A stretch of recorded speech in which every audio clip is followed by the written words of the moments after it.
Hello, this is the Kevin's bookstore, and today we're gonna read The Moonly Moon Stops the World.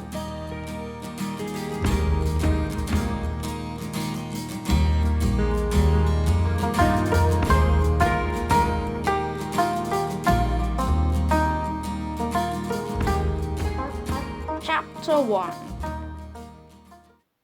Davina Nuttall sat in the back of a chauffeur-driven limousine, reading about herself in a celebrity magazine. Her chubby face, surrounded by posters of all the films and shows she'd already starred in, smiled out from the page. "Child superstar Davina Nuttall," she read, "is back on Broadway in the hit show Stars on Mars. After surprise newcomer Moonly Moon quit the part and left New York, Miss Nuttall was the obvious choice for the lead." Davina fumed. She was sick of Moonly Moon's name being mentioned in the same sentence as hers. She hated that bug-eyed, skinny nobody. "Stop at the ice cream parlor on Madison," she snapped at her driver. He nodded and negotiated his way across 4 lanes of noisy New York traffic. Davina was feeling particularly rattled. She needed a big, sweet ice cream. It had been a bad day at the Broadway theater when she was rehearsing a new Stars on Mars song. To begin with, she had a sore throat and couldn't hit the high notes.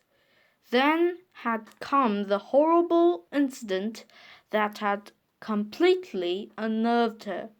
Davina angrily scraped her nail down the cream leather upholstery. She didn't often need her parents, but tonight she was glad they would be at home for once. How dare that weird businessman barge uninvited into a dressing room? How he'd got past the security guards she didn't know. And what nerve to suppose that she would want to advertise his ugly line of fashion house clothes. Didn't he know he should talk to her agent? The creepy Mr. Searle had given Davina the shivers, and she couldn't erase him from her mind. His eyes seemed to have etched themselves behind Davina's, in the way that staring too long at the sun burns its image into a person's vision. Every time Davina shut her own eyes, she saw his 2 mad eyeballs staring at her. The car stopped outside her favorite ice cream parlor. Davina fastened her black mink coat and put on the matching gloves. She stepped out into the cold night and waved condescendingly at a chauffeur. She would walk home, enjoying the sound of her high-heeled boots on the pavement. She swept into the parlor. Inside, she ordered the house specialty. It was called the Monday, Tuesday, Wednesday, Thursday, Friday, Saturday, Sunday. Determined to banish all thoughts of the strange businessman from her mind, she pulled out her gold-plated fountain pen and began practicing her autograph on a paper napkin. Should she stick to her curly writing or change her style. When her enormous sundae arrived, she ate it all. 20 minutes later, she was walking home, feeling sick. She realized that a cold March evening wasn't really the best time to eat a large, freezing cold ice cream. In the distance, her grand apartment building towered over the street. That was odd, Davina thought. Normally the outside of it was lit with green lights. Were they broken? The building really didn't look drab or dark. She would complain as soon as she saw the doorman. She could see him now, standing by the front door with his taxi calling light button. She crossed a broad avenue.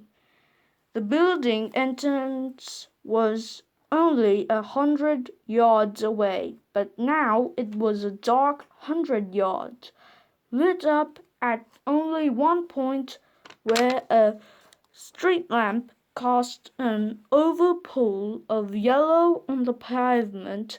Davina walked toward it.